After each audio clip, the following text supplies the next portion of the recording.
and global warming-related issues, it is also important to underscore the holding of the second summit of the biggest tropical forest basins in the world. These are the Amazon, the Congo, and the Borneo Mekong. This was held from the 26th to the 28th of October 2023 in Brazzaville in the Republic of the Congo.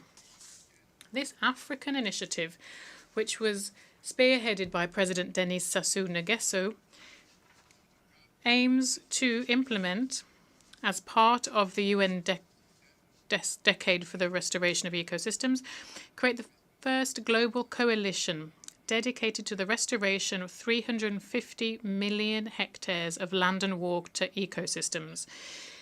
These forests are a crucial bulwark against climate change. When faced with these problems that have been clearly identified, and we have solutions within reach, it is therefore crucial to act in a concrete fashion. The Amazonian, Congolese, and Borneo Mekong basins are home to more than 80% of the tropical forests and play a crucial role in the fight against climate change. And they also provide vital ecosystem services. It is therefore imperative that the improvement of social-economic conditions paid by local communities, they who play a key role in forest conservation, that their interests be given top billing in global governance. For its part, the Democratic Republic of the Congo has created judicial instruments and institutional tools that seek to strengthen its position on the global carbon markets, while we still remain open to partnerships in line with the Paris Agreement and our domestic laws. The growing awareness of the challenges linked to climate instability and the depletion of natural resources, which are often the origin of armed conflicts, this underscores the need to act on these issues. It is therefore crucial to recognize the link between climate change, environmental degradation, and security in order to foster proactive action to mitigate these risks through sustainable practices. In this connection, we would call on the Security Council to create international mechanisms that include questions of climate security in their discussions. President, faced with a major energy challenge, the world indeed is facing a major energy challenge. Systems that are based on fossil fuels are responsible for significant greenhouse gas emissions, and thus they exacerbate climate change. Without resolute efforts to promote renewable energy, we risk facing even more grave crises. For example, extreme weather, conflicts linked to natural resources, and we are seeing some of this already. The Democratic Republic of the Congo has abundant resources, including essential ores and minerals such as cobalt, lithium, nickel, and graphite, to name but a few. These could facilitate a sustainable energy transition. We would appeal for international cooperation to develop the necessary technology and infrastructure for this. Our vision is to transform the exploitation of our resources into a tool for inclusive and sustainable development, all the while improving education, health, and infrastructure. Social inclusion is at the heart of our strategy, as it guarantees the equitable distribution of the benefits of progress. As we invest in the fight against climate change and as we contribute to the SDGs, the Democratic Republic of the Congo is ready to play a key role in the transformation of global energy systems. Together, we can build a future where energy is clean, sustainable, and accessible for all. President, I would also like to touch on the crucial question of gender equality. Although equal participation of men and women in political life is something that is internationally recognized, in practice, there is still a chasm between legal equality and the reality in how power is held. Women's concerns deserve to be integrated in the major decisions that affect our society. In the Democratic Republic of the Congo, we are determined to change mentalities, to overcome the social barriers that are hampering women from prospering. It is also crucial to involve men in this process so we can transform social trends and we can showcase their role in women's success. On a national level, the Congolese constitution enshrines parity. Thus, the government has also created a strategy to fight gender-based violence, a strategy that is focused on prevention, protection, and also reparation for victims. This strategy is reflected in our National Fund for Reparation of Victims of Conflict-Related Sexual Violence and Crimes Against Peace and Security, which goes by FONAREV. The current legislation seeks to guarantee this level of protection.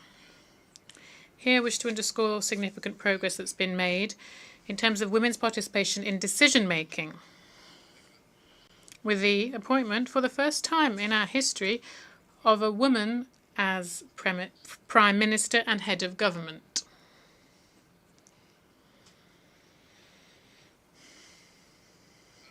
We're also seeing increased presence of women in governmental bodies, as well as in the judicial system and the parliament, as illustrated by the appointment of women as the first President of the Council of State and the head of the Central Bank of the Congo, President of the United Nations General Assembly, United Nations Secretary General, heads of state and government, heads of delegation.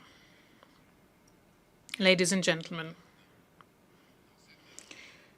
as we leverage this momentum, it is crucial that the international community, under the aegis of the United Nations, continue to support the processes underway and reinvent themselves when faced with the challenges of the current world. To retain the trust of the international community, the United Nations must prove how it is able to adapt to contemporary changes and overcome these in an effective and responsible way. It is crucial to breathe new life into multilateralism through targeted reforms of the United Nations Charter on key issues such as the Security Council, the veto, Chapter 7, and the use of force. Nevertheless, that won't be enough. Coordination and cooperation between the different institutions and agencies of the United Nations must also be improved. Numerous global issues are often dealt with redundantly in different fora, sometimes taking contradictory angles, while other problems remain completely sidelined. And each international bureaucracy seeks to justify its own existence. In this connection, while we commend the support of the United States, I would reiterate with strength on behalf of all African countries the request for 2 permanent seats at the Security Council for African countries.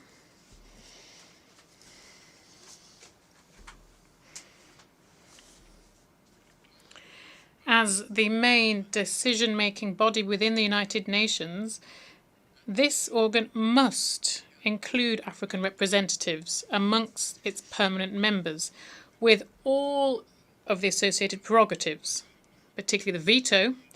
This is to guarantee fair geographic representation.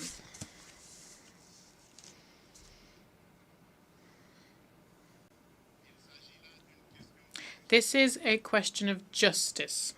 Justice for a continent whose role in international affairs is ever growing. We, Africans, are determined to see this through. Finally, I wish to conclude by recalling that following more than 3 decades of absence from the Security Council, the Democratic Republic of the Congo is once again submitting its candidacy, supported by the African Union and by the Southern African Development Community, SADC, for the post of an elected member for the 2026-2027 period. This will be during the elections which will be held in New York in June 2025. The Democratic Republic of the Congo has already filled this function between 1982 and 1983, and 1990 and 1991. And during these two periods, we worked to promote peace, security and stability in Africa and around the world. Once elected, the Democratic Republic of the Congo plans on playing a proactive role within the Security Council and participate in the revitalization of the UN Charter and contributing in a constructive way to the debates and actions related to this.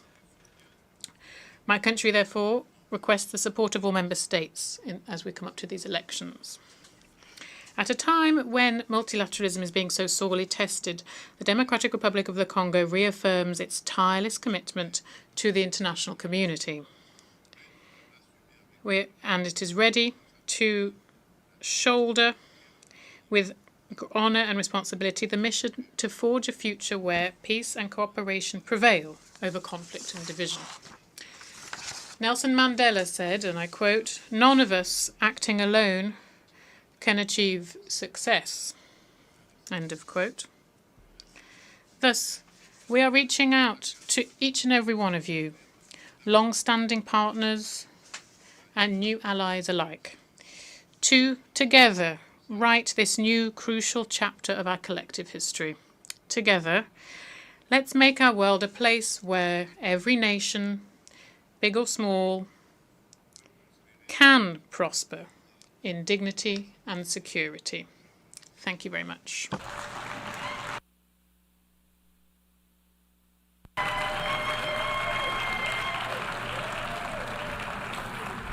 On behalf of the Assembly, I wish to thank the President of the Democratic Republic of the Congo.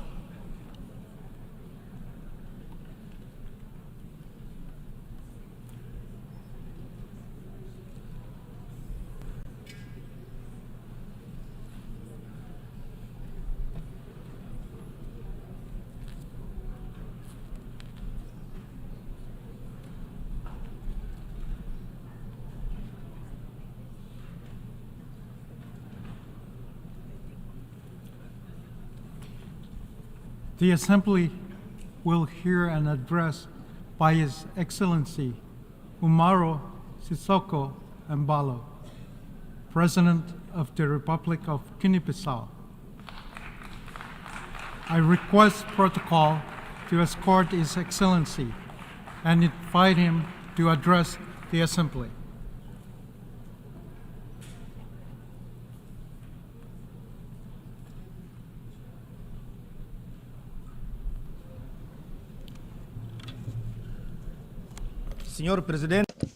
Mr. President, Mr. Secretary General, heads of state and government, ladies and gentlemen. I would like to offer my congratulations to Mr. Philemon Yang of the Republic of Cameroon on his election as President of the 79th session of the United Nations General Assembly. I wish him much success in a very complex international context. I also congratulate his predecessor, Mr. Denis Francis, for the results achieved during his term. To Secretary General Antonio Guterres, I express our acknowledgement of his deep commitment to the service of our common ideals and goals in a very difficult international landscape. The world faces grave challenges. The obligation to follow the principles and deliver on the promises of the United Nations Charter is the burden that each one of us carries. We witness devastating wars, the intensification of regional tensions, and other grave threats to international peace and security. Hundreds of millions of people continue to live in extreme poverty, without the basic means of subsistence, without hope for a better future. without human dignity. It's becoming even more urgent to implement reforms in global economic and financial governance, to make it more just, inclusive, and equitable. This is the only way to build adequate responses to the challenges that humanity faces. We must fight more efficiently against poverty and social exclusion through concrete actions. Specifically, we must strive to finance development programs, reduce inequalities, protect the environment, and mitigate the effects of climate change. Mr. President, 8 decades after the establishment of the UN in 1945, we live today in a totally different world. We continue to call for reform of the United Nations Security Council, which must consider the interests of Africa under the terms of the Ezulwini Consensus and the Sirte Declarations of Heads of State and Government of the African Union. We must reform the international financial architecture in order to promote greater inclusion, particularly in Africa, and to consider the African continent's role and contribution to the world economy. In this context, we welcome the Summit of the Future. We hope that the Compact for the Future can drive collective efforts to achieve the Sustainable Development Goals, SDGs, and Agenda 2063, the Africa we want, of the African Union. As a member of the Global Working Group on Social Protection for Nutrition, Human Capital and Local Economic Development of the Group of 7+, G7+, we will work together with the other distinguished members on eradicating hunger and progressively achieving all Sustainable Development Goals, SDGs. Mr. President, the President of the Republic of Guinea-Bissau, we are committed to fostering dialogue, national reconciliation, consolidation of democracy and the rule of law, as well as our country's sustainable development. Despite the negative impact of the challenging world economic and financial situation, the economy of Guinea-Bissau continues to grow as a result of sound public policies. The practice of accountability has provided greater transparency in the state's economic and financial management. We have adopted measures that, though difficult, were shown to be necessary to drive the private sector and to create a more solid foundation for an economy that is dynamic and inclusive. We are promoting greater participation of women and youth entrepreneurs. We are investing on building and improvement of basic infrastructure, such as roads and other projects. We declared war on corruption and organized crime. We were able to restore trust in our relations with international financial institutions and other bilateral and multilateral partners. We continue to place faith in strengthening Guinea-Bissau's bonds of friendship and cooperation with the world. We remain steadfast on the policy of peace building and peaceful resolution of conflicts in West Africa and in the world in general. It was to this end that in recent months I made visits of friendship and work to Russia, Ukraine, Israel and Palestine. In this context, I reiterate my call for an end to the unjust and very harmful embargo that our brothers and sisters in Cuba have been subjected for decades. Mr. President, distinguished heads of state and government, ladies and gentlemen, I recently had the honor of serving Africa as President of the Alliance of African Leaders for Malaria. We made significant progress in a very difficult world environment. We endeavored to garner support to replenish the global fund. We worked with the private sector to promote the production of drugs and nets to combat malaria. We encouraged the transfer of technologies to African companies. We launched End Malaria Councils and funds and supported youth movements against malaria. Despite all the progress achieved, challenges persist. In the next 3 years, ALMA will run a $1.5 billion deficit. Global warming and rains associated with climate change are expanding. The geographic reach of mosquitoes, thus exposing more than 170 million people to the threat of malaria in the African continent. I take this opportunity to congratulate the Executive Secretariat of ALMA for their remarkable service. I also thank all of ALMA's partners for their crucial support in the fight against malaria during my term in office.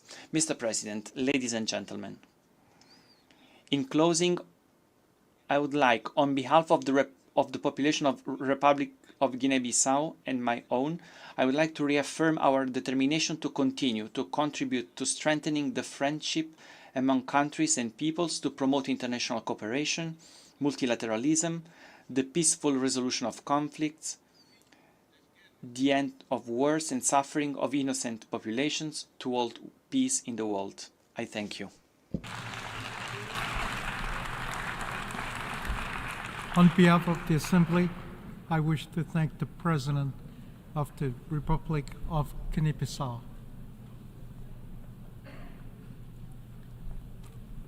The Assembly will hear an address by His Excellency Jose Maria Pereira Neves, President of the Republic of Cabo Verde.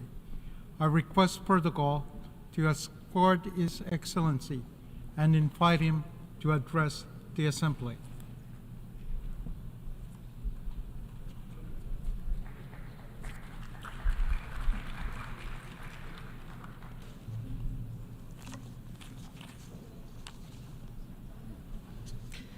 Excelências,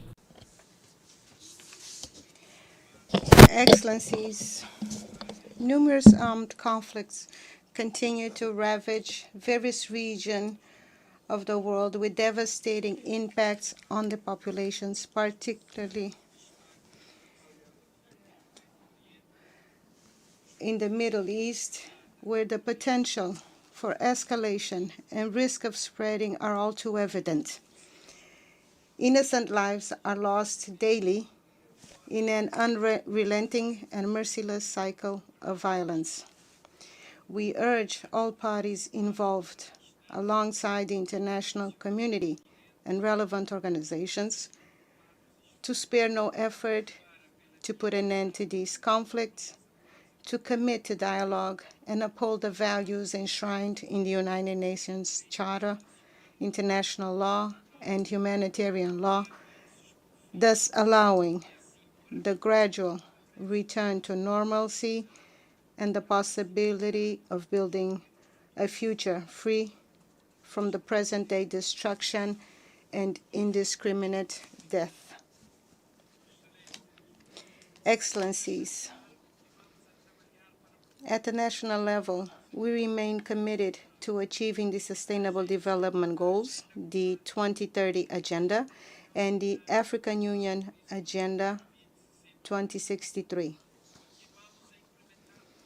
We are also focused on implementing policies toward ensuring universal access to quality education and healthcare, and on fully integrating the youth into all spheres of social, economic, and political life, ensuring that future generations are equipped with the tools they need to tackle global challenges.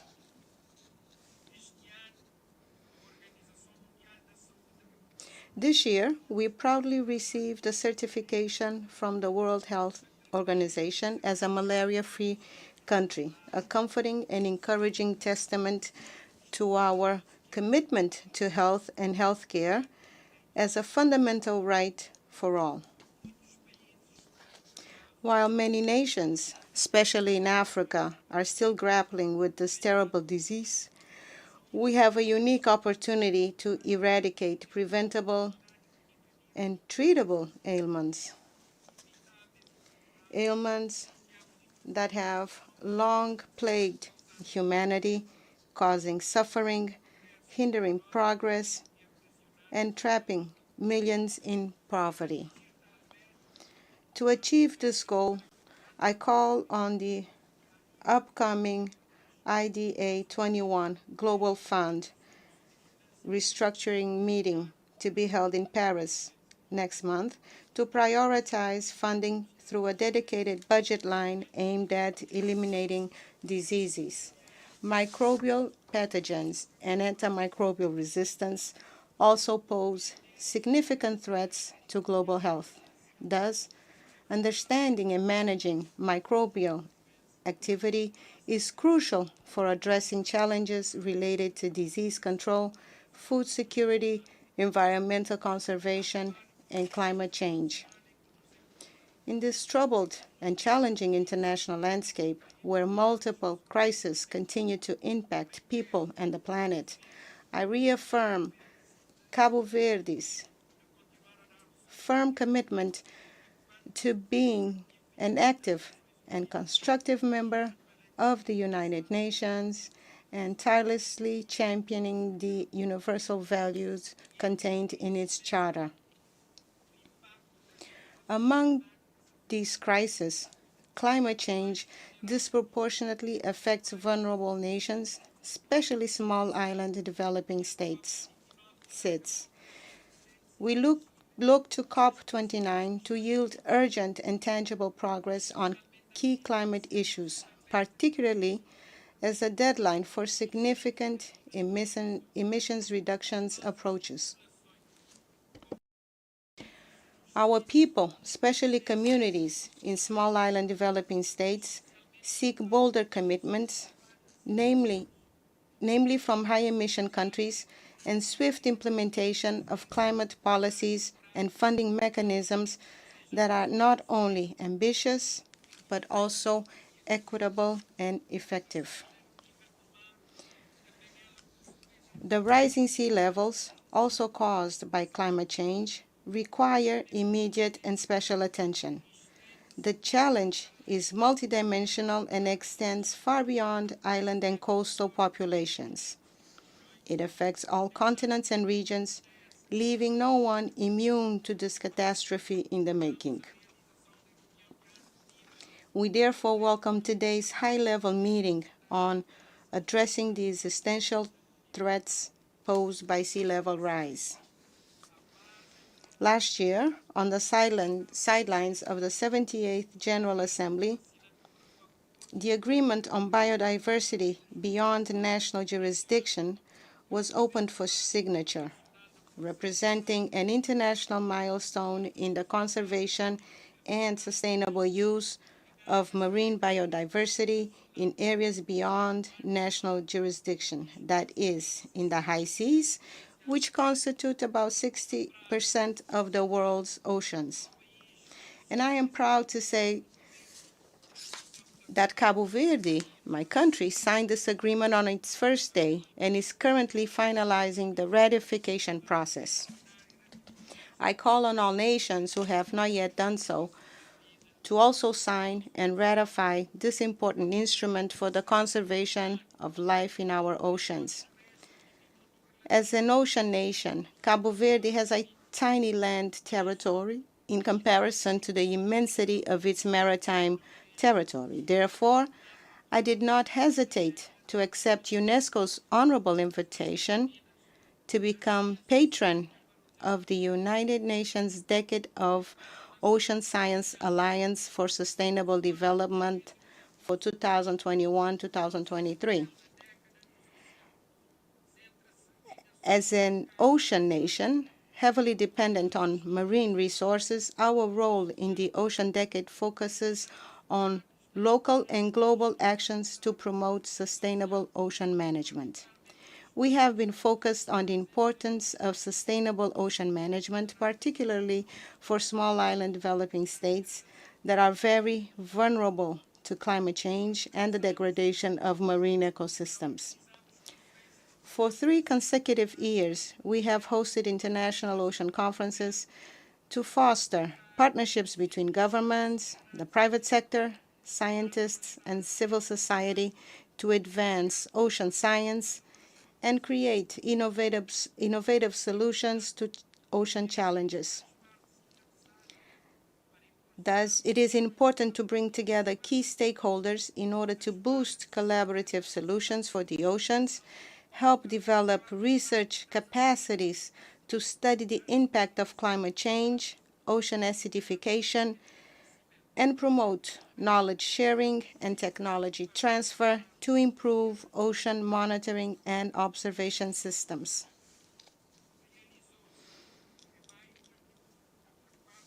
The fourth United Nations Conference on Small Island Developing States, SIDS, was successfully held last month of May. However, to ensure greater resilience and sustainability of small island developing states, we must urgently begin implementing the Antigua and Barbuda Plan of Action. Cabo Verde remains committed to playing an active role within the SIDS community, and in the first quarter of 2025, we will host a high-level meeting for the Atlantic, Indian, and South China Sea regions aimed at establishing a coordination mechanism for the subregion.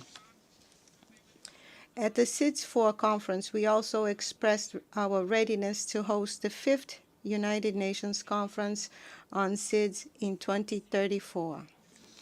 As a small island developing state, we face substantial challenges that affect our macroeconomic systems. Even if we dedicated our entire state budget to sustainable development and climate action, it would still fall short of the necessary funding targets. In most small island developing states, this situation is exacerbated by a significant lack of capacity to navigate new financial tools. While reforms to the global financial architecture evolve slowly, there is an urgent need to accelerate development processes. We must swiftly and significantly scale up technical assistance and capacity building efforts in financing sustainable development to ensure that the global South is not left behind. We here welcome the recent approval of the Multidimensional Vulnerability Index, MVI, which is crucial, particularly for SIDS and other vulnerable groups, as it provides a comprehensive and differentiated way of assessing our development needs and challenges, thus enabling a broader and more accurate understanding of how various factors influence the development of countries. In my capacity as the African Union champion for natural and cultural heritage, and in line with the policies of the government of Cabo Verde, I have been tirelessly advocating for the protection, promotion, and sustainable management of Africa's rich natural and cultural heritage, which is highly vulnerable to climate change. It is essential that we continue to raise awareness on the need to safeguard our ecosystems, historical landmarks, traditional knowledge, and intangible cultural practices. It is thus urgent for us to promote African identity through the promotion of African languages, traditional arts, and all the plurality of cultural expressions, reinforcing the continent's diverse cultural history and its contributions to global culture and human heritage is vital. The restitution of cultural assets, such as artifacts, works of art, and sacred objects, which are an integral part of the cultural identity, history, and traditions of the communities from which they originate, is of vital importance not only for Africa, but for many other regions of the world. Their removal has disrupted cultural continuity, and their return would allow preserving their cultural and spiritual integrity as they are returned to their original environments, thus allowing local communities to reconnect with their heritage, fostering cultural pride, and preserving their identities for future generations.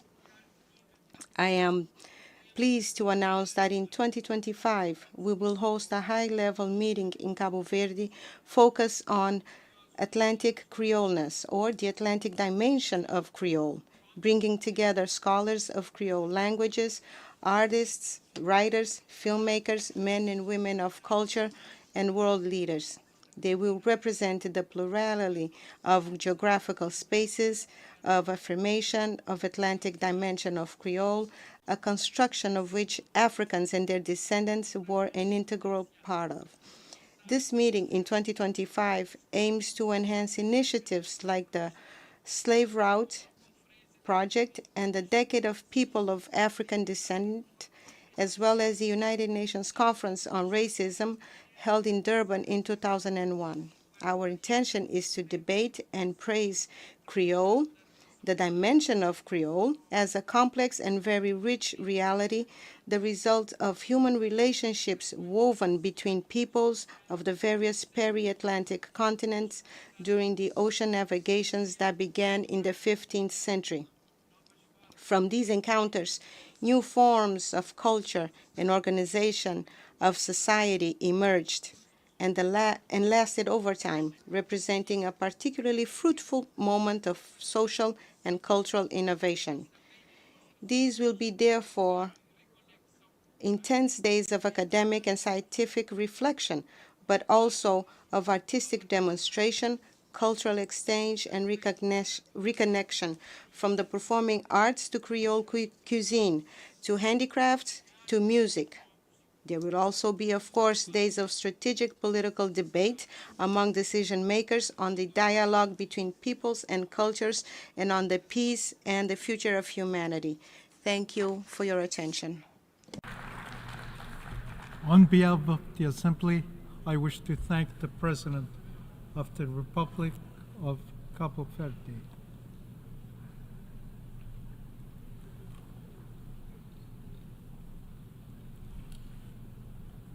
The Assembly will hear an address by Her Excellency Iris Samara Castro Sarmiento, President of the Republic of Honduras. I request protocol to escort Her Excellency and invite her to address the Assembly.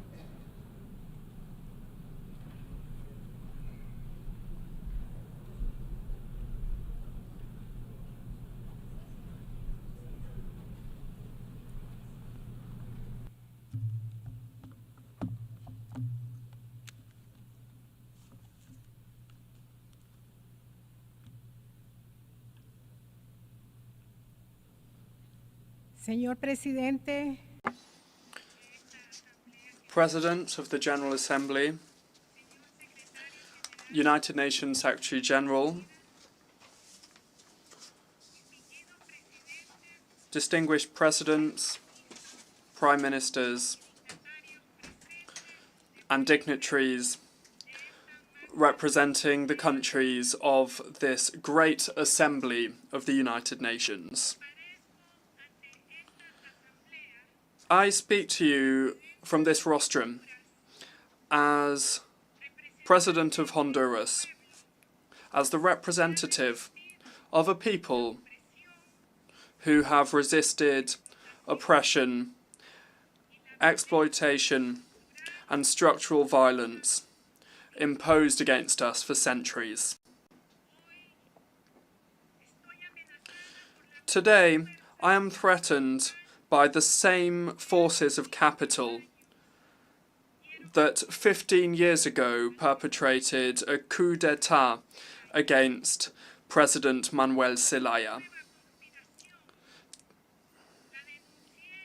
I called out this new conspiracy in the streets during the huge gatherings of people that took place on the 14th and 15th of September, our country's Independence Day.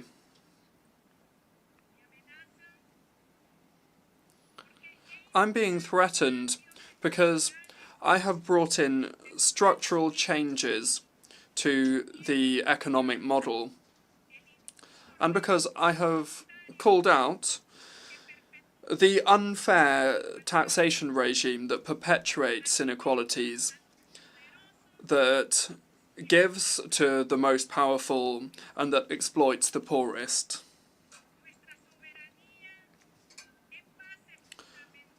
Our sovereignty is the fundamental basis and undeniable principle of international relations.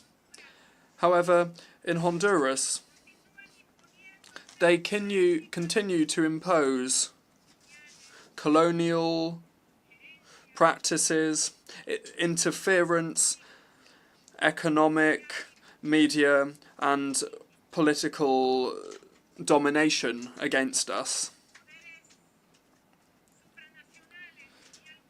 Supranational powers and some multinational corporations are the result of corrupt public-private elites that have no other goal than to increase their capital. Globalization has failed in its mission to bring prosperity to people.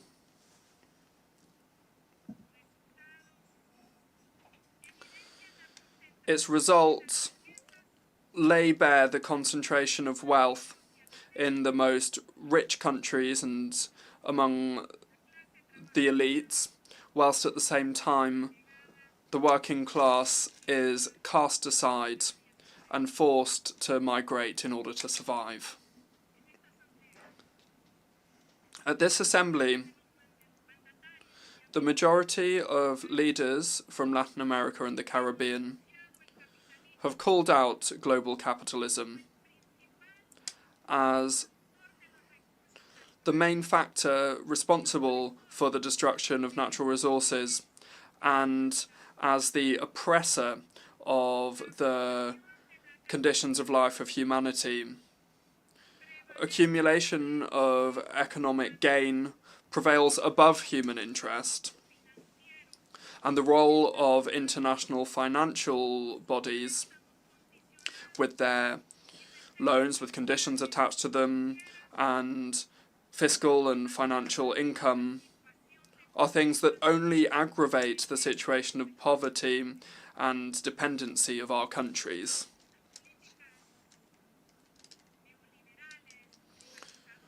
Neoliberal privatization policies continue to weaken people's access to services, like services of water and energy, health services, education, work, social security. Free trade agreements imposed against our peoples undermine our sovereignty and remove the ability of our producers to compete on an equal footing, causing the cost of living to increase on a daily basis. Peace, justice, freedom, and democracy remain foundational values of our country. Therefore, we cannot accept them being held hostage by the 10 most powerful families in Honduras, who are the ones that have grabbed our main economic resources and that are refusing to accept the changes that I'm bringing in. We need to strengthen our democratic system through popular consultations and through the real, direct and effective participation of our people. The International Model Cities Project, the ZEDE project, that was selling off chunks of our country as a loot, really, for multinational capital, and that was something that was supported by stakeholders in the previous narco regime, has been cancelled definitively by my social democratic government. Today, I wish to express my gratitude to the Supreme Court of Justice for its historic ruling, and also to the National Congress for their support.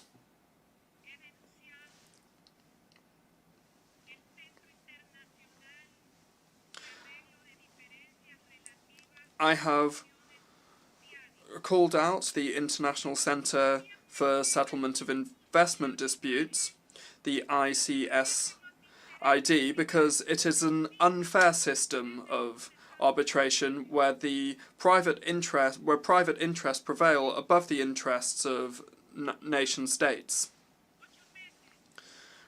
Over the last 2 years and 8 months, I have brought in a structural reform to return to a single treasury account for our country, cancelling a scheme of corruption that was built around the setting up of trusts that were used to loot the resources of the state. Thanks to us dismantling the scheme of corruption, I am now able to help boys and girls, children, in all of the schools of Honduras. And now, thanks to that, they receive a school lunch, free of charge school enrolment, and we are also bringing new projects to communities that live in extreme poverty. We are increasing production of grain in the first and second sowing, with more than 1.5 million technological grants being given to producers who now are receiving seeds and fertilizer free of charge. Furthermore, we are providing mortgages for homes and farming credits at the lowest interest rates we've ever seen in the history of Honduras. And we are also setting up rural community banks. We are rescuing the National Electric Energy Company, the Honduran Agricultural Market Institute, and the National Body for Basic Products, the Banasupro. All of these institutions I just mentioned were privatized and were abandoned for the 12 years of the narco-dictatorship. Today, we are benefiting more than 800,000 families who now receive free energy, and we are subsidizing the cost of fuel in order to benefit all of the consumers of Honduras with the lowest prices in Central America.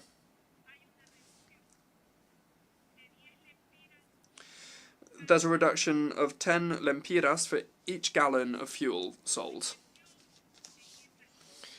Investment in infrastructure is at its highest level in the history of our country. We've recovered the public sector with the historic approval of projects to build 8 hospitals, to repair thousands of schools, 3 national airports, the building of motorways, bridges, intermunicipal paths, multi-sport centres for the whole of the country. And we have also refurbished the 2 largest national stadia. I must also mention the biggest project, and the most ambitious project in the history of Honduras, which is the plan to build a railway between the 2 oceans. It will go from Puerto Castilla on the Atlantic coast to Puerto de Amapala on the Pacific Ocean. Over the last 2 years and 8 months, we have reduced poverty by 12%. And with the plan to deal with crime, confirmed by the Secretary for Security with the cooperation of the armed forces, we're seeing an historic reduction of 15 points in the murder rate, which is the largest reduction that we've seen over the last 20 years. My zero deforestation program for 2030 has achieved historic results in the conservation of protected areas of Honduras's forests and rivers. The use of public funds in the state single account in an honest and patriotic way is being done in order to benefit the people of Honduras. People of the world, I wish to raise my voice to speak out regarding the murder of Juan Lopez, a social leader and politician who constantly called out the exploitative, extractive model. I absolutely condemn this vile murder. I have ordered the use of the full force of law enforcement and the justice system in order to investigate, to identify, capture, and to prosecute the intellectual and material perpetrators of this crime. I extend my solidarity to his family, to his colleagues, and to his friends.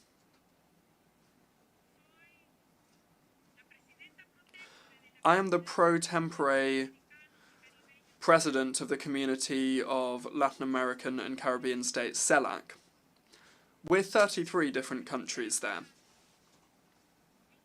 As president of Honduras, my first action was to call out and condemn the genocide against the Palestinian people.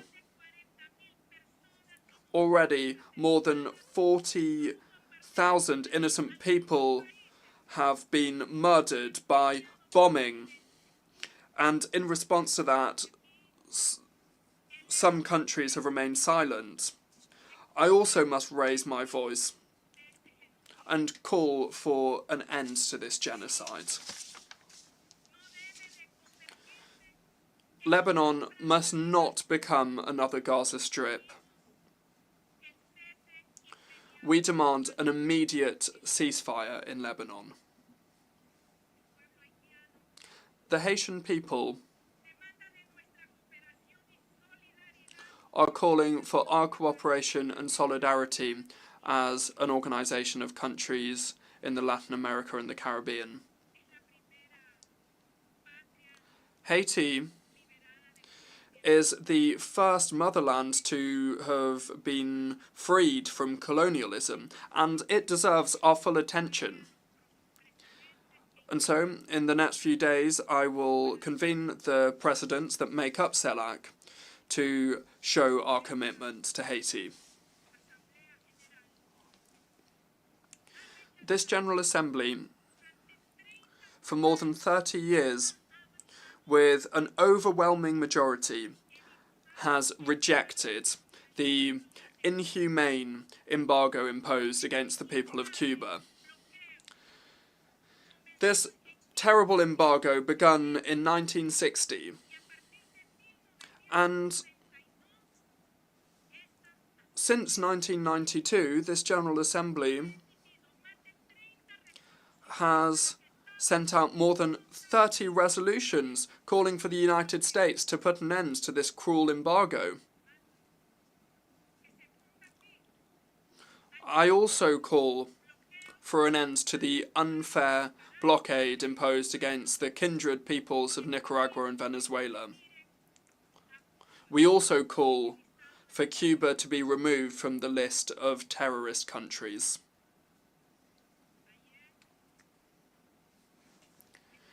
Yesterday, I delivered to the Secretary General, Mr. Antonio Guterres, the agreement that formalises the UN support to fight against corruption and impunity.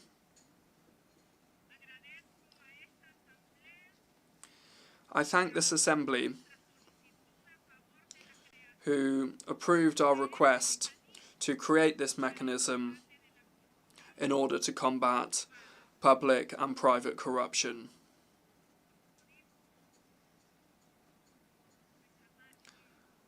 As Berta Cáceres, our martyr, said, she was a brave woman and a defender of our natural resources and of our indigenous peoples. Let us wake up, humanity. We still have time.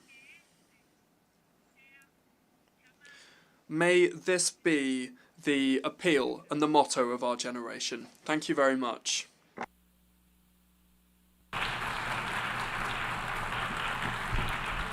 On behalf of the Assembly, I wish to thank the President of the Republic of Honduras.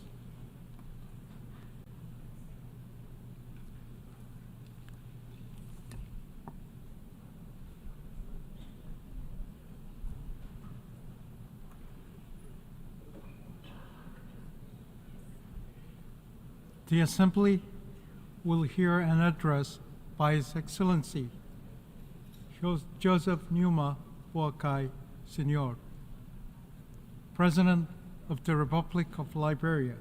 I request protocol to escort His Excellency and invite him to address the Assembly.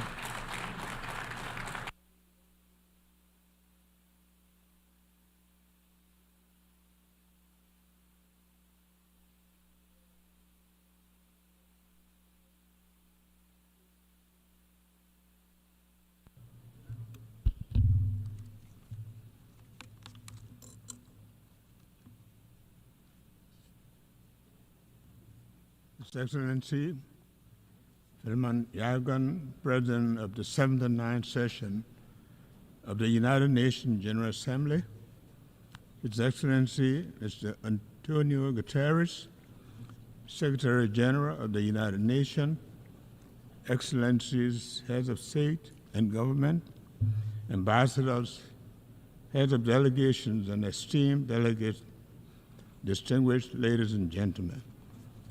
I am honored to address the 79th regular session of the United Nations General Assembly for the first time as President on behalf of the government and people of Liberia after a smooth back-to-back democratic transition. Liberia congratulates His Excellency Philemon Yagan on his election as President of the 79th session of the United Nations General Assembly.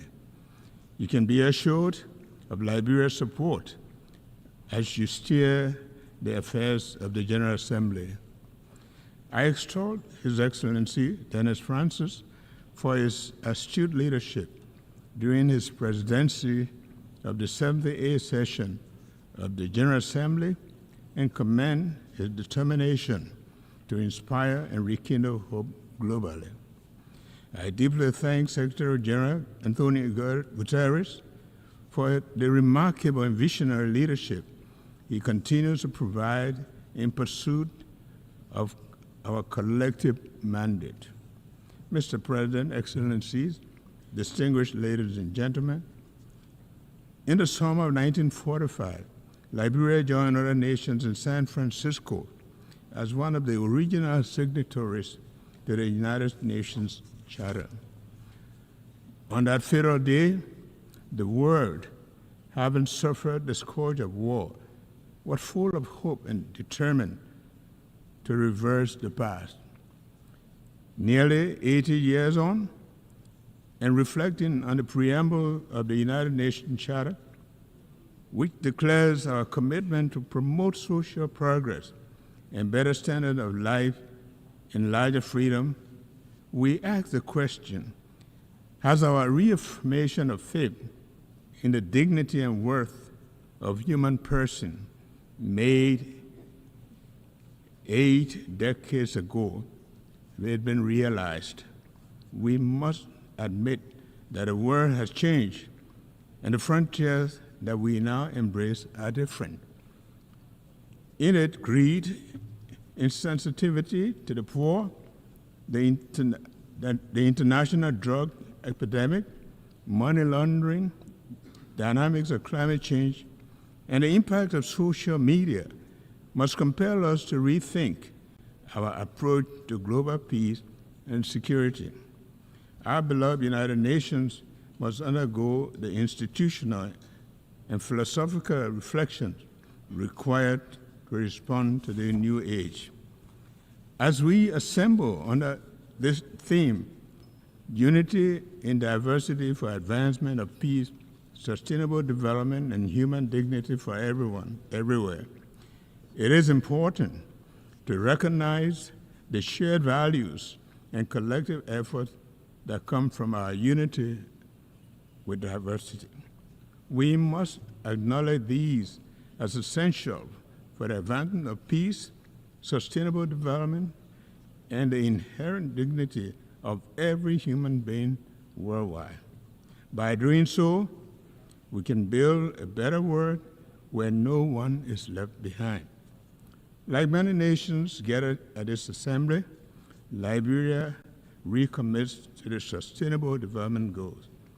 Since the end of the country's conflict, we have strived to follow a development path that will lead to building a capable state.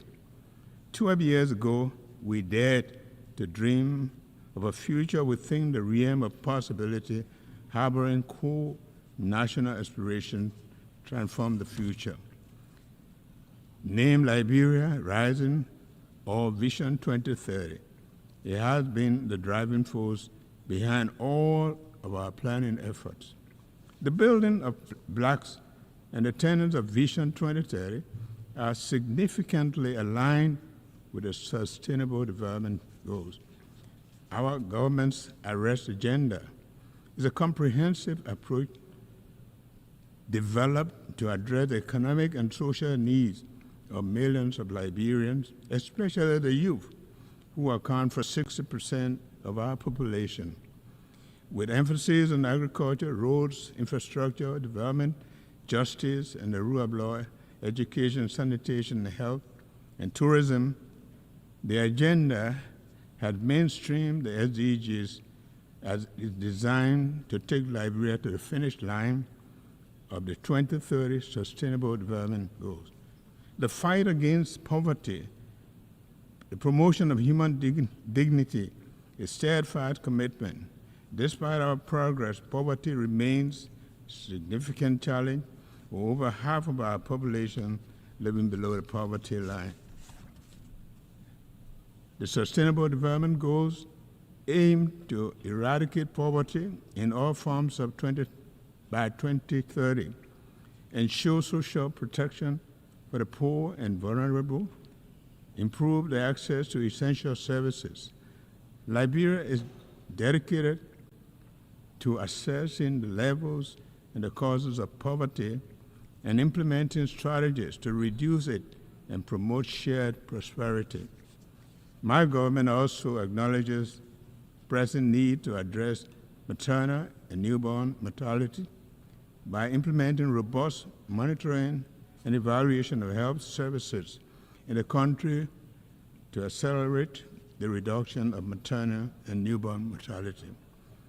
We are particularly blessed and pleased with the United Nations HC Joint Mission to Liberia this year, which concluded a commitment to combat the high burden of increasing newborn deaths.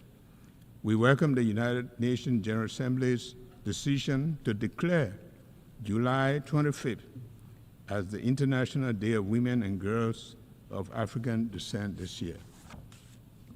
This significant milestone acknowledges that women and girls of African descent have unique opportunities, but they also have challenges that the global fight against slavery and racism is necessary to achieve gender equality.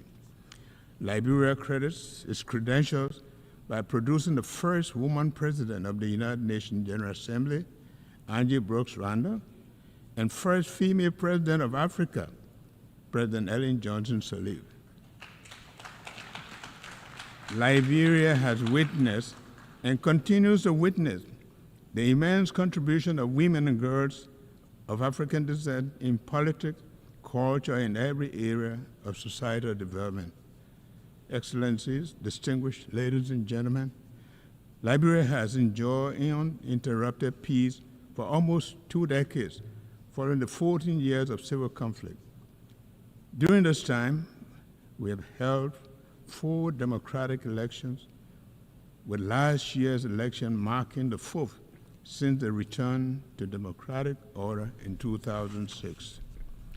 In January this year, Liberia achieved a historic milestone by peacefully transitioning from one democratic government to the other. This progress is significant because before the 2018 transition, the last democratic transition occurred in 1944, about 74 years earlier. We are gradually fostering and solidifying our democratic culture, ensuring that democracy is here to stay in Liberia. Now it is time for our people to reap the democratic dividends. The rule of law is fundamental for peace, justice, strong institution, and dignity for a human person. Liberia is taking significant strides towards openness, transparency, and accountability by empowering and supporting transparent institutions. Our government is committed to implementing audit recommendations by the General Audit Commission to restore public and donors' confidence in the governance system and improve regional and international cooperation. In addition, the country has taken a major step in confronting its conflict past to ensure accountability and justice for crimes and other human rights violations committed during the war and promote healing and national reconciliation. A significant development in our transitional justice process was the signing on May 2, 2024, of the Executive Order 131 to create the Office of Establishment of War and Economic Crime Court for Liberia, a key recommendation from the Truth and Reconciliation process in Liberia. Our actions align with the International Covenant on Civil and Political Rights, joint follow-up on impunity, and past human rights violations. As we embark on the process and acknowledge the enormity of the task, my government seeks the support of the United Nations, partners, stakeholders in the pursuit of justice for victims, peace, and reconciliation. Liberia is facing a drug crisis that is affecting our youth and jeopardizing the country's future. This epidemic, driven by international criminal enterprises and their networks, poses a severe threat. In response, we have not only declared the drug epidemic a health emergency and a national security threat, but we have also been taking steps to address this issue by establishing a dedicated national body to tackle drug abuse in Liberia. I urge international community to join Liberia in addressing this escalating drug crisis. Excellencies, distinguished ladies and gentlemen, the world is facing numerous crises, including global threats such as disease, security, and climate change, as well as food and resource shortages. Our vulnerabilities are evident, and we need to use a collective knowledge to find solutions that will preserve the planet for future generations. Climate change is undeniably real, and its threat to our environment and the way of life is becoming increasingly apparent. We must take urgent action to address this threat, including cooperative efforts to implement Article 6.2 of the Paris Agreement. Liberia, as the most forested country in West Africa, with over half of the land covered by forests, plays a vital role in biodiversity and environmental sustainability. As a result, our country is taking important steps to lead conversation on climate action. My government has called on our legislators and stakeholders to begin looking at the Paris Agreement, particularly under Article 6, to help advance actions towards establishing Liberia's nationally determined contribution to combat climate change. While we take these actions, we are mindful of the need to build capacity and invest in critical areas of our economy, such as using alternative financing for investment in the blue and green economy and technological transfer to support these climate actions. Excellencies, distinguished ladies and gentlemen, the goals we set for ourselves and the future are better served on the foundation of peace and security. Having enjoyed peace for over 2 decades following a long-running conflict, we aim to promote peace and stability at home, in the region, and globally. The threat of conflict to our shared world underscores the importance of collaborative efforts to foster regional and global stability and peace. Therefore, we support all the UN's effort to address peace and security issues worldwide. Liberia is concerned about escalating security challenges in the West African region, including terrorism and economic and political instability. These pose significant threat to regional peace. So we urge full dialogue and cooperation among West African nations to address these issues effectively. Meanwhile, Liberia firmly stands with the rest of West Africa in the resolve to maintain our 50-year-old Regional Economic Commission, ECOWAS, intact. We oppose efforts to disintegrate our union and will not accept the region being used for proxy conflicts.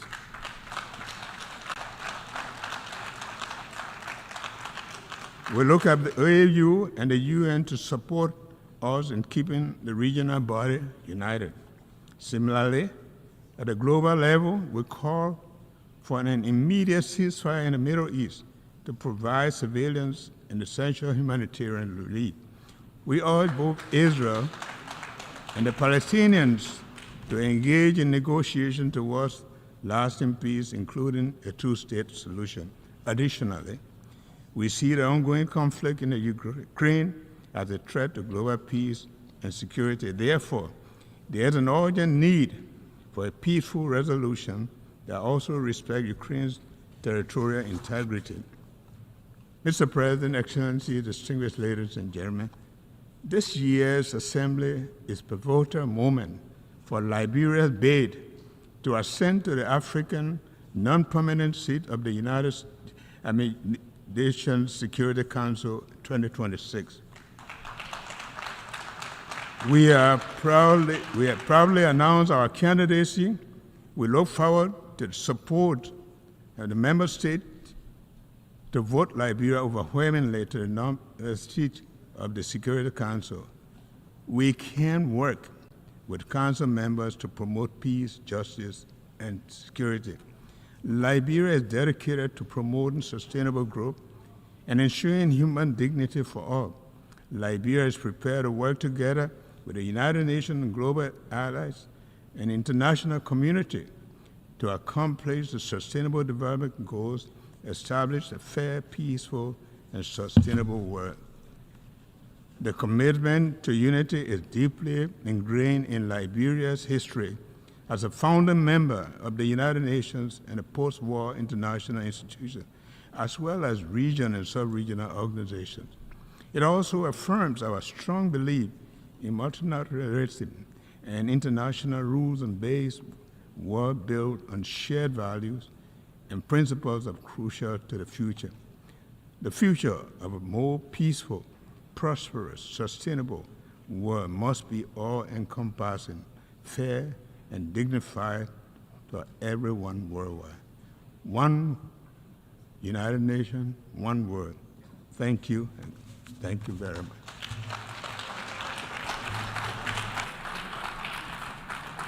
On behalf of the Assembly, I wish to thank the President of the Republic of Liberia.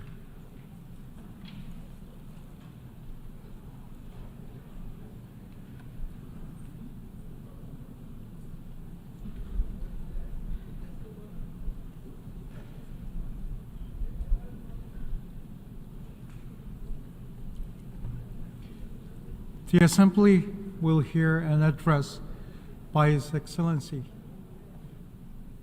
Mokwitisi Eric Keabetswe Masisi, President of the Republic of Botswana. I request protocol to escort His Excellency and invite him to address the Assembly.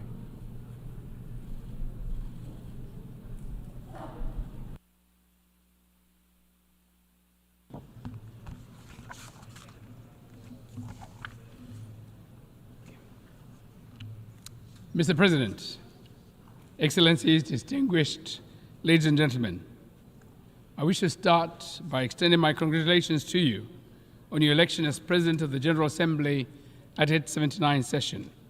You can be assured of Botswana's full support as you steer the work of this august House.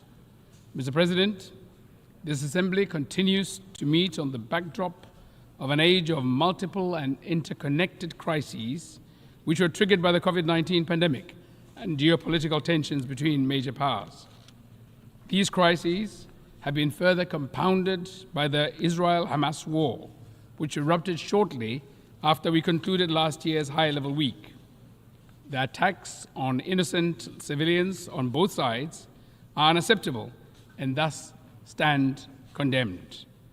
In the same vein, we wish to express our deep concern of the situation in the Gaza Strip, where the war has resulted in catastrophic humanitarian crises and unprecedented fatalities for civilians, children, and humanitarian workers. I should also register Botswana's concern regarding the loss of lives of the United Nations Relief and Works Agency for Palestinian Refugees in the Northeast, UNRWA personnel.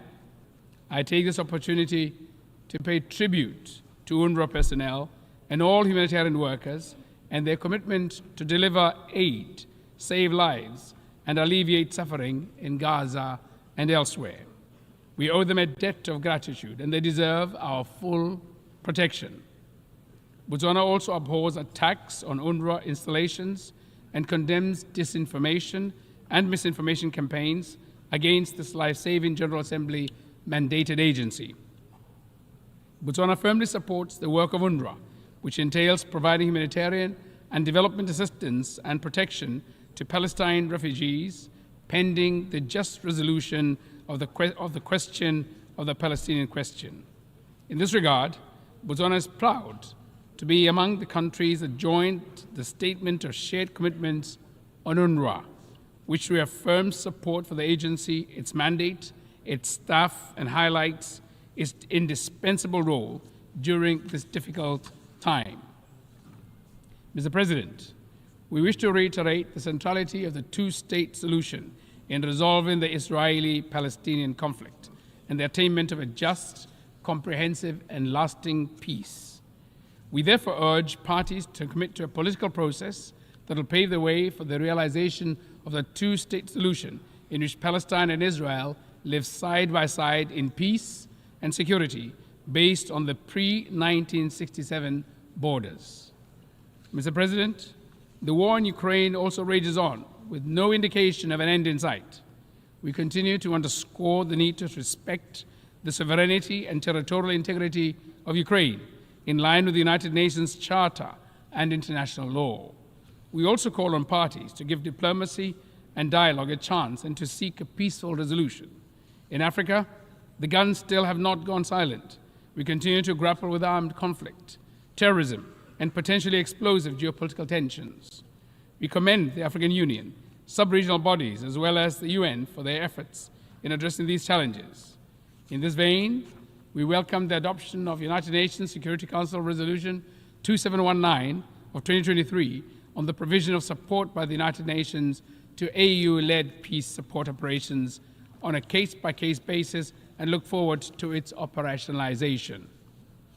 Mr. President, I must add that this time of escalated armed conflicts, violent crime, and humanitarian crisis requires intensified efforts and more vigilance to protect human rights, advance humanitarian action, and promote the accountability in line with the UN Charter, international law, international humanitarian law, as well as relevant principles such as the responsibility to protect, or R2P. Mr. President, it is evident that peace is under strain across the world. It needs to be revitalized. However, that task can not only be left to multilateral and regional bodies. Governments have a responsibility to create conditions that enable peace to thrive within their countries. Key steps that governments should take include, among others, building effective institutions, committing to good governance, protection of human rights, and upholding democratic values. As many are aware, Botswana has a long track record of commitment to these democratic principles.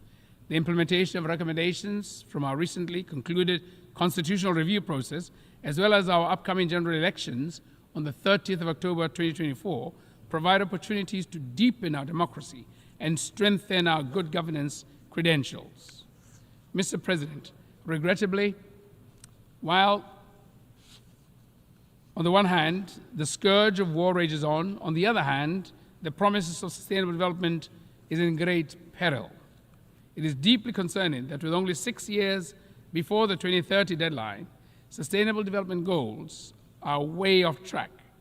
We learned from the latest Sustainable Development Goals report that only 17% of the goals are on track, while the rest range from moderate progress to stagnation and even regression. There's a lot of work to do. We must take inspiration from and build on the success achieved in the reduction in global child mortality, prevention of HIV infections, attaining girls' parity with boys in education, increased access to energy and the internet, while also scaling up action and investments in areas which are lagging far behind, particularly poverty eradication. The levels of extreme poverty remain disturbingly high, but we cannot attain sustainable development without eradicating poverty in all its forms and manifestations. Poverty eradication is the sine qua non of sustainable development. A comprehensive approach will be required to move the needle in the fight against poverty. We therefore endorse the call for comprehensive social protection systems and inclusive economic policies. Pro-poor policies should also be complemented and reinforced by policies which spur inclusive economic growth and create sustainable employment. Policy interventions that aim to leave no one behind ought to be matched by adequate SDG financing. In this vein, my delegation reiterates the call for predictable, sustainable, and sufficient development finance to developing countries from all funding sources. In addition to livelihood issues, progress should also be accelerated in addressing other forms of inequality within countries, especially gender inequality. Meaningful action is needed to empower women and girls in areas where they are left behind and to combat harmful cultural practices and gender-based violence. Mr. President, extreme weather events and related natural disasters continue to remind us of the severity of climate crisis and the urgency of mitigation and adaptation. In our sub-region, Southern Africa, the El Niño phenomena induced drought and floods, which resulted in devastating consequences on livelihoods and a humanitarian situation that affected over 61 million people. I take this opportunity to reiterate the Southern Africa Development Community's SADC regional humanitarian appeal of at least $5.5 billion aimed at augmenting domestic resources of the affected member states, including efforts to resource mobilization from national, regional, and international partners in response to the impacts of El Nino-induced drought and floods.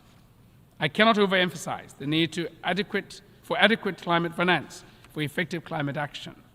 We continue to remind developed countries of their annual $100 billion commitment in climate finance for developing countries until 2025 and call for a more ambitious goal thereafter. Mr. President, efforts at attaining sustainable development ought to be redoubled in countries in special situations, in particular small island developing states, SIDS, least developing countries, LDCs, and landlocked developing countries, LLDCs, which are disproportionately affected by development challenges. Botswana, as an LDC and current chair of the group of LLDCs at the UN, is deeply concerned by enormity of challenges faced by LLDCs in their effort to implement the 2030 Agenda and its SDGs. With no direct territorial access to the sea, LLDCs struggle with international trade, connectivity, and economic development. Our countries are cut off from the global marketplace and without the means to develop adequate transport and logistics infrastructure, and inevitably face significant challenges in achieving the Sustainable Development Goals. The forthcoming third United Nations Conference on Landlocked Developing Countries, LLDCs 3, from 10th to 13th December in 2024 in Gaborone, Botswana, under the theme Driving Progress Through Partnerships, will provide an opportunity to effectively address these challenges in an ambitious, action-oriented, and forward-looking program of action. I therefore invite transit countries, development partners, and other stakeholders to join us in the beautiful and vibrant Gaborone as we shape the future for our 32 member countries. Mr. President, as you rightly observe, it is only when we act together that we can effectively deliver meaningful progress for people, planet, prosperity, and peace while leaving no one behind. Without a doubt, the United Nations-led multilateral system remains an indispensable platform for the effective global action that this moment demands. It is therefore of paramount importance that the multilateral framework remains fit for purpose. The onus is on us as member states to ensure that our intergovernmental processes enable rather than stifle effective multinational action and international cooperation. We must not allow the current geopolitical tensions and great power rivalries to get in the way of progress. Our shared values, norms, and interests, as expressed in the UN Charter, the 2030 Agenda, and other relevant frameworks, should remain the North Star that guides our engagements. The spirit of consensus and solidarity ought to be at the front and center of our actions. Mr. President, allow me to conclude by reaffirming Botswana's commitment to working constructively on all agenda items before the General Assembly during this session. This session offers opportunities to turbocharge action for peace, sustainable development, and human rights for the benefit of present and future generations. Let us seize the moment. I thank you. Good afternoon.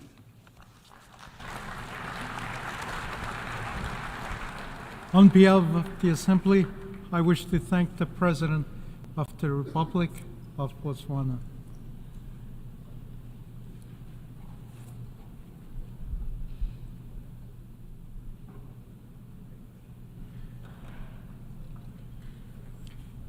The Assembly will hear an address by His Excellency Emmanuel Macron, President of the French Republic. I request protocol to escort His Excellency and invite him to address the Assembly.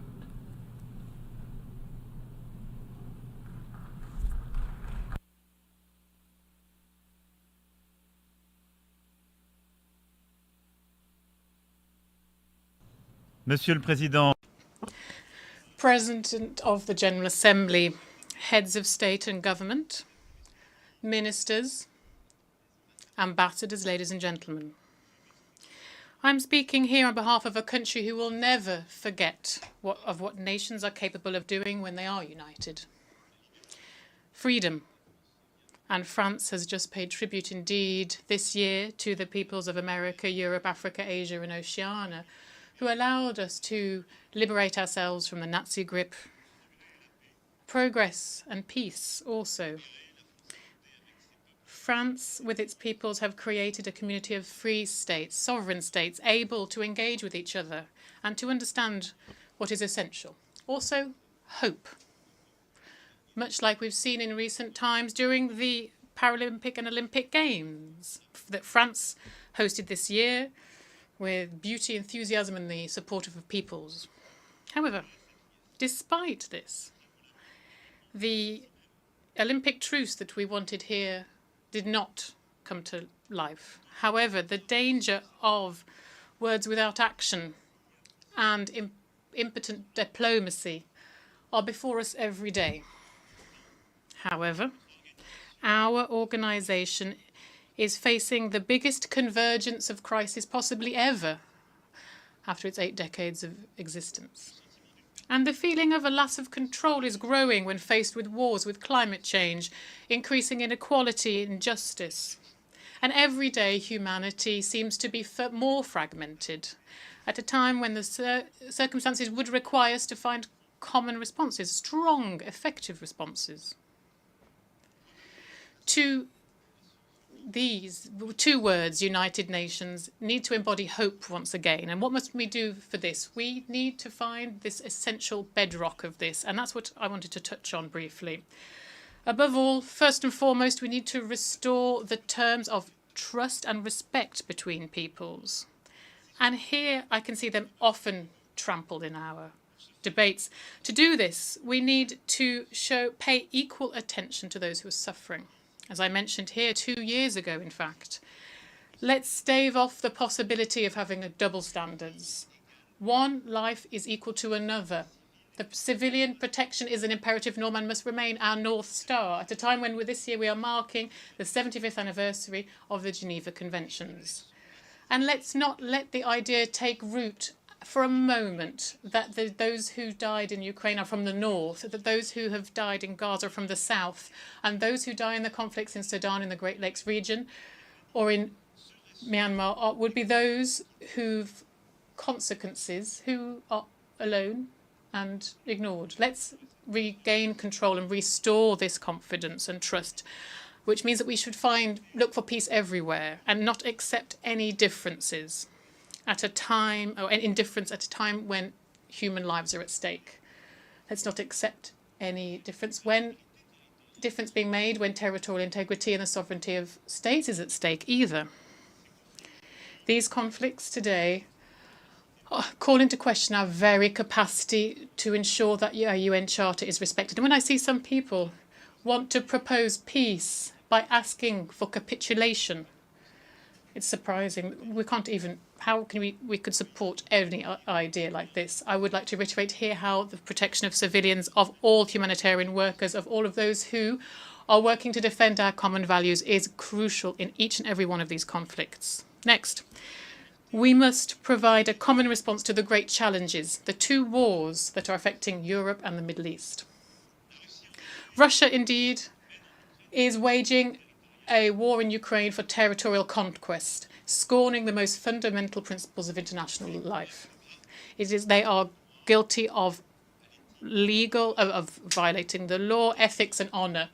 Nothing that they're doing is in line with the common interest of nations, nor the specific responsibilities that they shoulder within this organisation.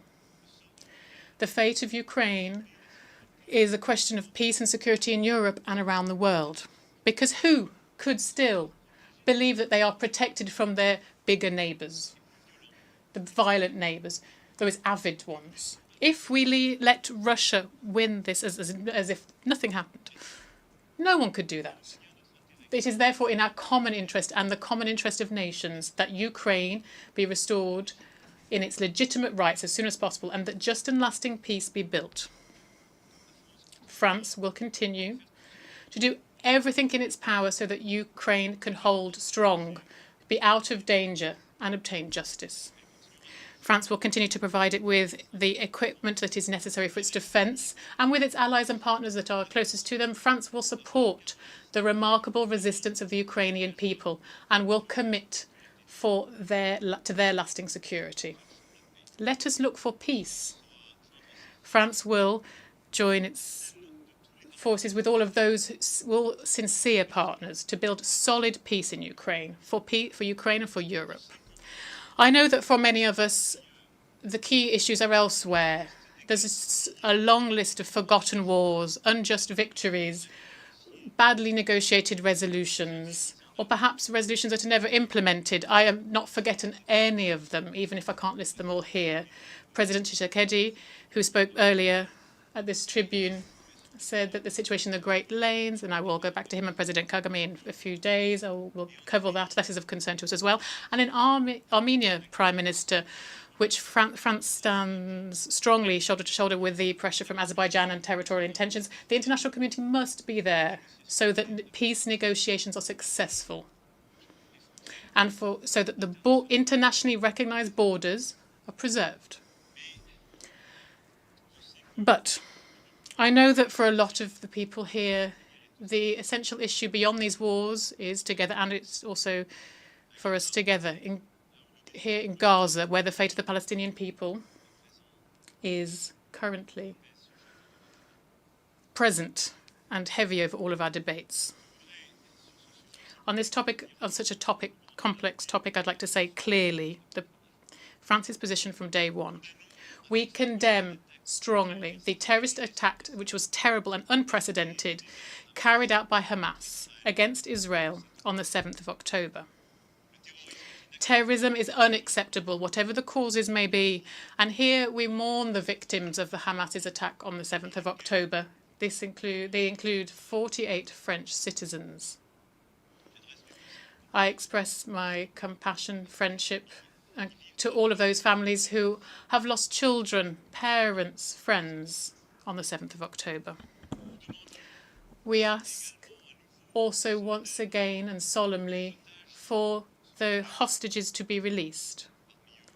Amongst them, there are also several French compatriots too. And here I wish to commend the efforts of the United States of America, Egypt and Qatar to achieve this.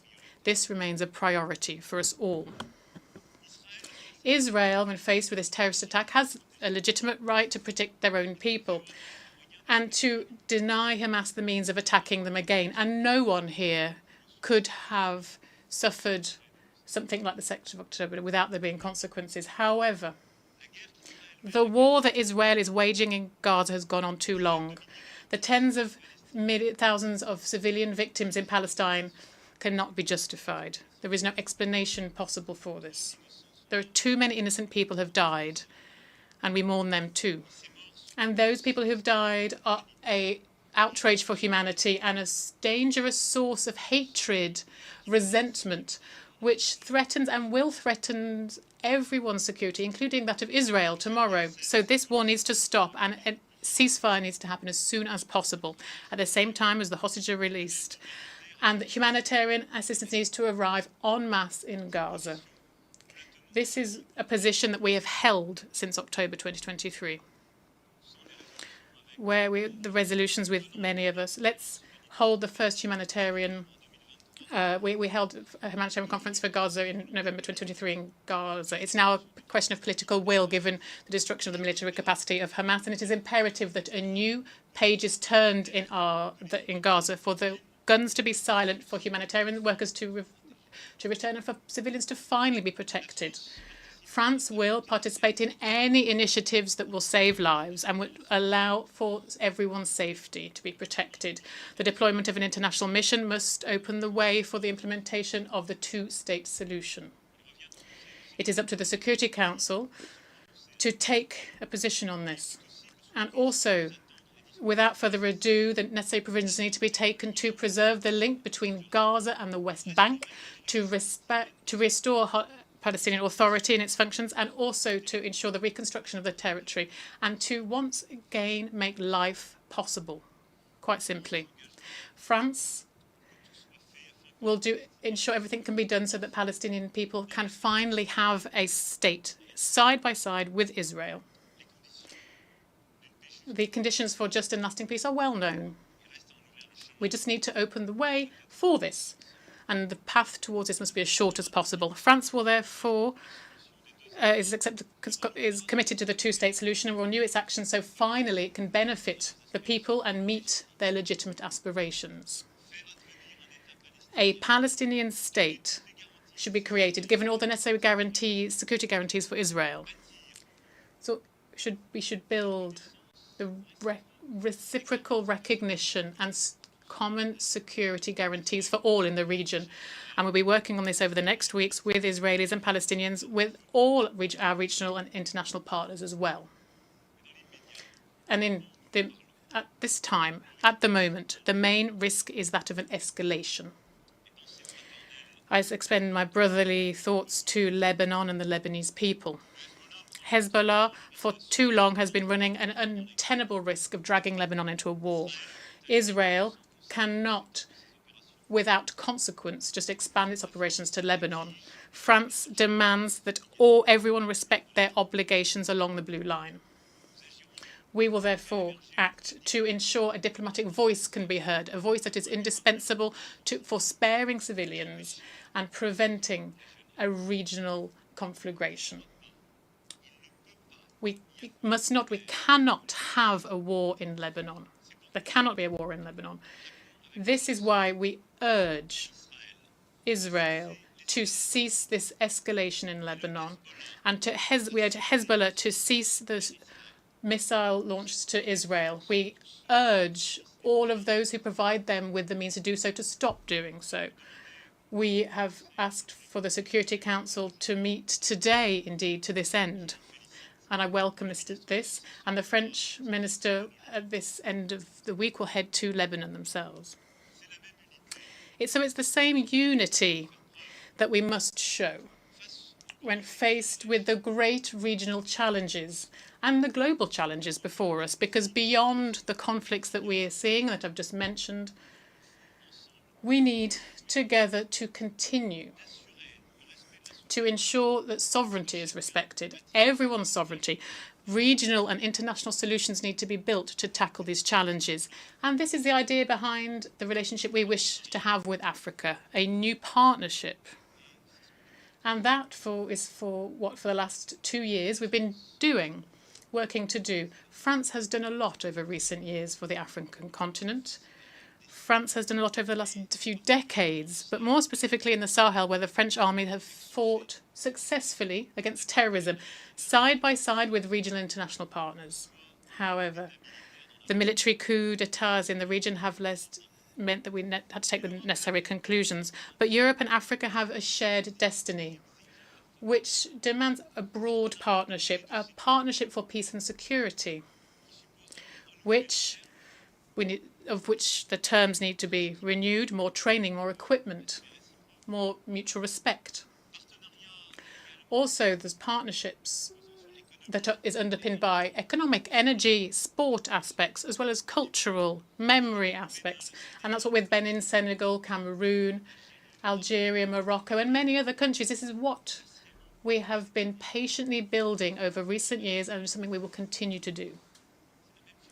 So this is the same philosophy that for the last 6 years we've been embodying in order to build a partnership with the Indo-Pacific region, where France has an ambition to contribute to the respect for international law, without which there'll be no prosperity. In this region, which has seen over recent years much development, a lot of people try to trample on rules and impose their wills by force. France is proposing an alternative, not to replace anything, but to give states in the region once again the possibility to choose their partners on a project-by-project basis.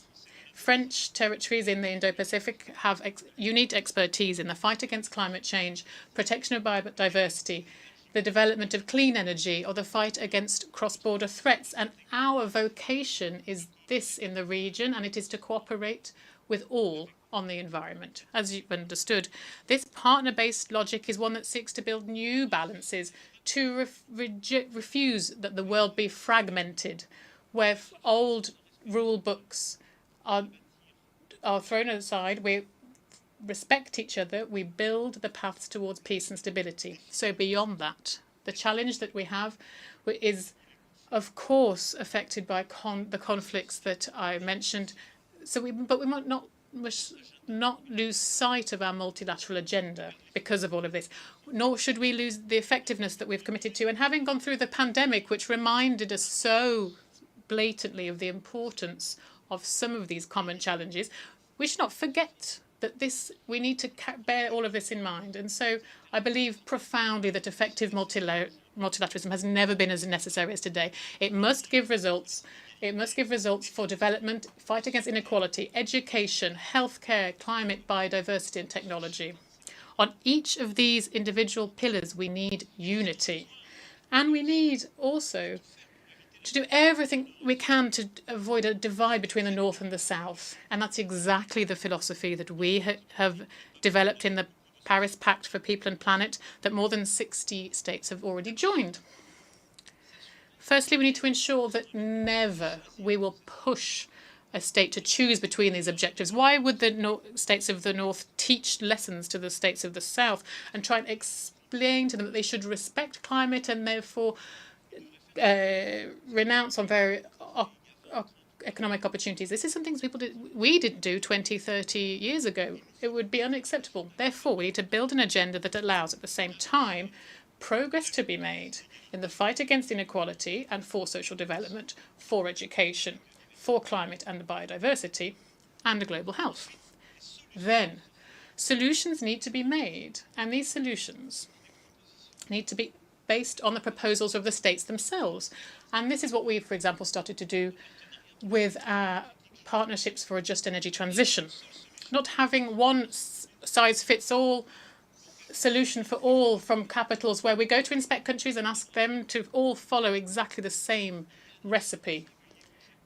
Each country has their own path. That is the key to sovereignty. Now, then we need a public financing arranging and also leveraging the private sector too.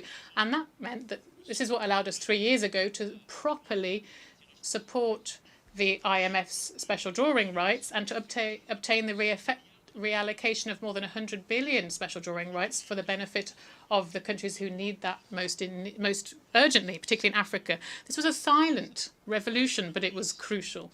And this is why, with this pact, and we were here with his members here on the effective authority of President Macky Sall and with the support of the United Nations, of the OECD, and organisations concerned, this is why we wish to pursue these reforms and carry out far-reaching reform of multilateral banks, of our financial institutions. We launched this objective for shared financing, bringing together development banks from across the world, including those whose agendas aren't quite aligned. We need to work on this common financing agenda so that we can meet the objectives that I mentioned. And we together, and I hope in the months to come, as soon as then, we will be able to carry out this reform of the World Bank and the IMF, firstly to renew its membership. These institutions were built at a time when many of you weren't independent. So the structure of capital needs to be restructured to make it stronger. The World Bank and the IMF were only conceived, balanced, calibrated at a time when the challenges were very different, when the global economy wasn't as big, where the population was completely different. So we need to lift these absurd taboos of blockages caused sometimes by the biggest countries, which are prevent others from receiving money because they could be diluted. We need to give the capacity to act to these institutions so that they can then fund that countries of the South need. And this reform is of imperious necessity for our credibility as a whole. And I'm saying to all of the richest countries and those who are around us on the table, if you decide not to do that, well, you'll see in the next few years, you'll see an alternative order emerge. They will forget your agenda. If you decide not to do this, and then we will be accused of cynicism and hegemony, and perhaps not wrongly. This reform of financial multilateralism is indispensable to address these challenges. We also need to pursue our climate biodiversity agendas too. We have upcoming COPs, very important, all of them, and France will play its part, particularly with Costa Rica convening for the United Nations an important meeting for oceans in Nice in June 2025. Here we'll have the UN Oceans Conference, and we will continue work on this. And I hope that a lot of you here will be able to ratify what we've managed to achieve over recent years, particularly the Treaty on the Protection of the High Seas. This is crucial. And we're also continuing to make progress on the question of water. That's also indispensable with the new One Planet Summit on water. This is alongside Kazakhstan and Saudi Arabia. I won't go into detail, of course, on all of the topics that are necessary, but I do wish to recall that how pressing an issue artificial intelligence is. It's important for all states here to coordinate on this. We need to foster innovation, of course. We need to ensure that the innovation and artificial intelligence need to make sure it's accessible to all peoples and countries of the planet, and so it doesn't fuel more division and inequality. But we also need all of this to be developed within an ethical, democratic framework created by the peoples of the planet that is resolute. We cannot let some people, a few private actors who are on the cutting edge of this innovation at the moment, think about the future of this for our peoples. This is why France, in February 2025, will convene the next Action Summit for Artificial Intelligence. But I'm sure you've understood the aim is to build this common framework, and I welcome the work that's been done and coordinated by the Secretary General and the Global Digital Compact, which is built using the best of expertise, and it enshrines this philosophy, which we subscribe to totally. To conclude, ladies and gentlemen, and I'm aware, of course, that I've forgotten so many difficult situations, from Venezuela to the heart of Africa, and so many other tensions in Oceania. I want to talk about our institutions. I hear a lot of people say that what we need to do to the UN is just throw it in the bin. There's no point in it. We can't resolve conflicts. Why do we have it? So here, let's show a constructive kind of impatience. And we can't just be satisfied with not being able to resolve things. But we know who's responsible. While we have a Security Council that is blocked reciprocally according to each other's interests, while that's still the case, we won't be able to make progress. Is there a better system? I don't think so. So let's make the UN more efficient. Firstly, perhaps making them more representative. And that's why France, as I reiterate here, is in favour of the Security Council being expanded. Germany, Japan, India, Brazil should be permanent members, much like two countries that Africa will decide to represent them. These new elected members will also need to be accepted. But the reform of the composition of the Security Council is not sufficient alone to make it more effective. And so I wish this reform also how it should also change the working methods to limit the right of veto in case of mass crimes, and also to focus on operational effective decisions that peacekeeping needs and maintaining international peace and security needs, rather. This is why we need to be brave and audacious and to do so. And with the current permanent members, this is something we should be doing. Almost 25 years after the Millennium Summit, it is now high time to be more effective, to act better on the ground for states and for civil society. And then beyond the United Nations, we must also mark a new era in each of our multilateral institutions, as I just mentioned. These are the few words I wanted to share with you, ladies and gentlemen, today. At a grave time of our world order, here where so many conflicts seem unresolvable, I will say that France will continue to carry this voice that is loyal to its values, that is demanding, that refuses to oversimplify the context, and that France will continue to defend the simple values principles that we've always defended. Human dignity, the respect for the principles of the Charter, and beyond conflicts and the current news cycle, we continue to build with you a fairer and more effective international order. This is what we will continue to advocate for alongside our friends and our allies. But also, we should be free to say no sometimes. We should sometimes be able to refuse the cynicism of the time. or so, things that seem obvious but are not. Thank you very much for your attention. On behalf of the Assembly, I wish to thank the President of the French Republic. We have heard the last speaker in the general debate for this meeting. The 10th plenary meeting to continue with the general debate will begin at 3 p.m. The meeting is adjourned.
We're recording, and action.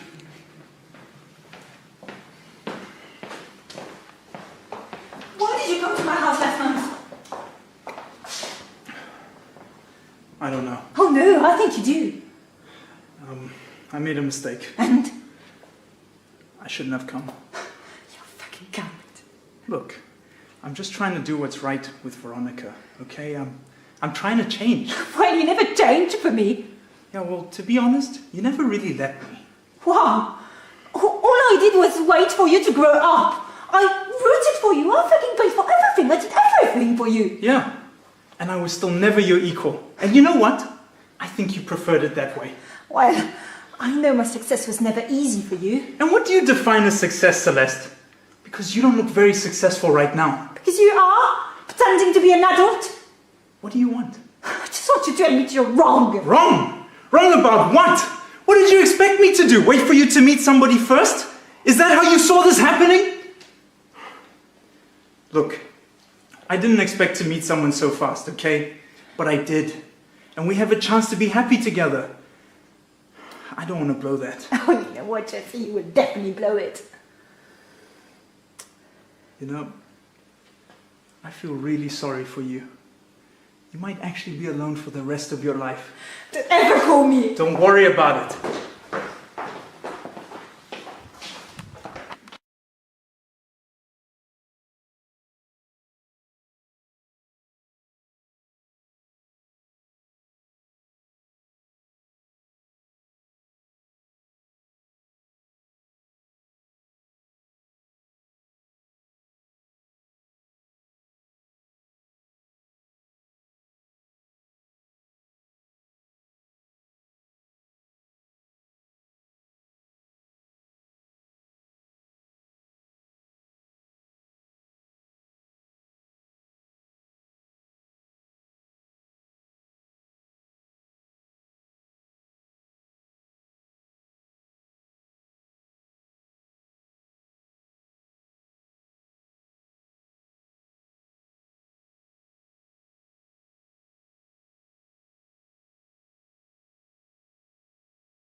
Action.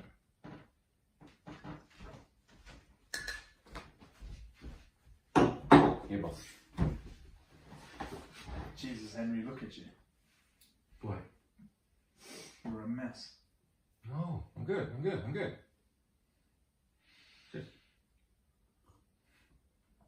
What? Where have you been, Henry? I've been looking for you everywhere. I've been selling. Been busy.